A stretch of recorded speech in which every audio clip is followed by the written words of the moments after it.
Assalamualaikum warahmatullahi wabarakatuh. Perkenalkan, nama saya Rafa Ardansyah dari kelas 643A26 dengan NIM 642201119. Di sini saya akan menjelaskan apa sih dampak teknologi informasi dan komunikasi atau yang biasa kita sebut dengan TIK.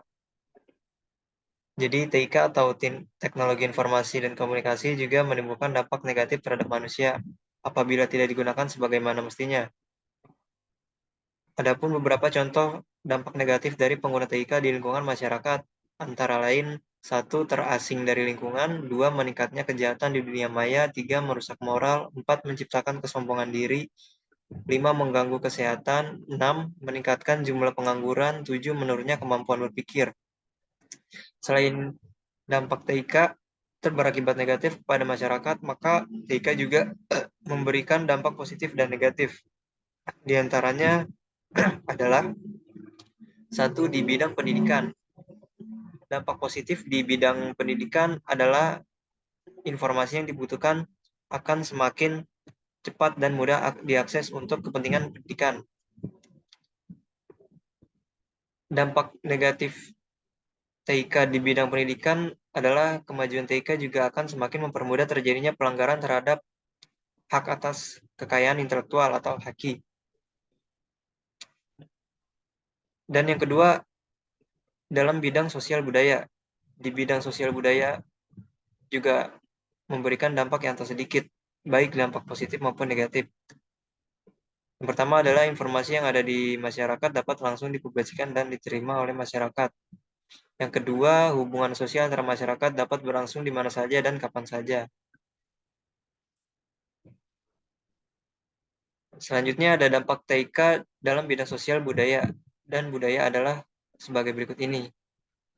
Yang pertama, timbulnya jenis kejahatan baru atau kejahatan yang timbul antara lain penipuan, pencurian nomor kartu kredit, pornografi, pengiriman email, sampah atau spam.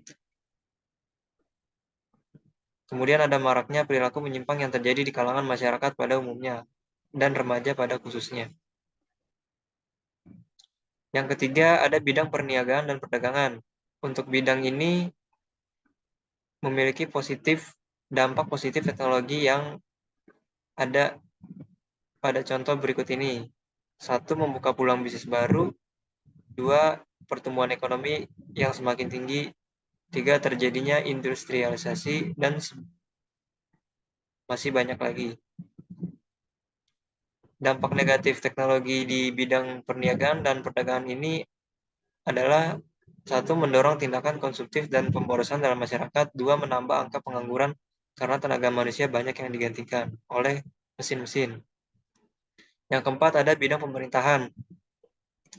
Dampak positif TIK di bidang pemerintahan adalah sebagai berikut. Yang pertama, mendorong tumbuhnya proses demokrasi, meningkatkan kualitas dan kuantitas layanan publik, meningkatkan layanan kepada masyarakat. Dampak negatif di bidang ini juga ada. Penggunaan persenjataan canggih untuk menyerang pihak lain demi kekuasaan dan kekayaan suatu negara. Terorisme yang semakin merajalela. Selanjutnya, yang kelima ada dampak era revolusi industri 4.0. Dampak teknologi informasi lebih terasa pada saat sekarang, yaitu di era revolusi industri 4.0. Dampak revolusi industri 4.0 yang terjadi di dunia teknologi informasi yang terjadi di beberapa bidang. Yang pertama, produksi, pertumbuhan ekonomi dan inklusi. Yang ketiga, energi. 4. Makanan, keamanan, dan pertanian. 5. Pendidikan, gender, dan pekerjaan. Dan masih banyak lagi. Teknologi yang terkena pengaruh penting pada era revolusi industri 4.0 ini antara lain 1. Computing power, 2. Kecepatan komunikasi, 3. Kapasitas penyimpanan data, 4. Sensor, 5. Printer 3D.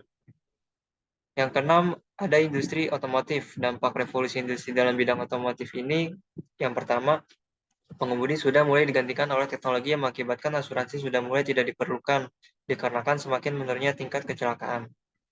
Yang kedua, banyak driver yang digantikan oleh teknologi mesin dan robot.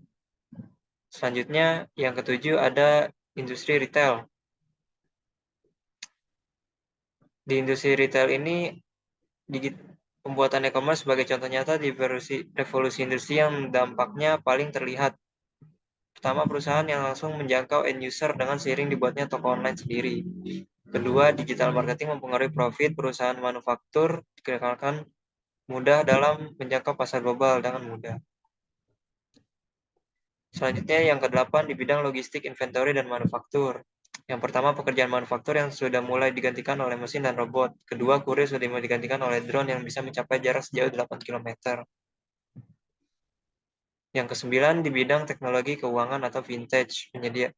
Pertama, penyedia nasihat keuangan dan manajemen melalui analisis big data. Kedua, menyediakan AI untuk institusi keuangan. Yang ke-10 di bidang pendidikan dan kesehatan. Pertama, terciptanya AI di dunia kesehatan sebagai pengambil keputusan. Kedua, meningkatkan akses dan kualitas pelayanan kesehatan jarak jauh. Revolusi industri 4.0 adalah distribusi teknologi internet ke dalam proses produksi agar proses pengolahan barang dan jasa lebih efisien, cepat, dan massal. Hal ini ditandai dengan penggunaan teknologi robotik rekayasa intelektual. Internet of Things atau IoT, net nanoteknologi, hingga sistem yang disebut sistem komputasi awan. Dampak yang besar terancam terjadi di beberapa bidang manufaktur. Ancaman muncul dalam bentuk hilangnya beberapa lapangan pekerjaan dan akan ada 475 juta pekerja administrasi di 18 negara terancam dirumahkan dikarenakan adanya revolusi industri 4.0 ini.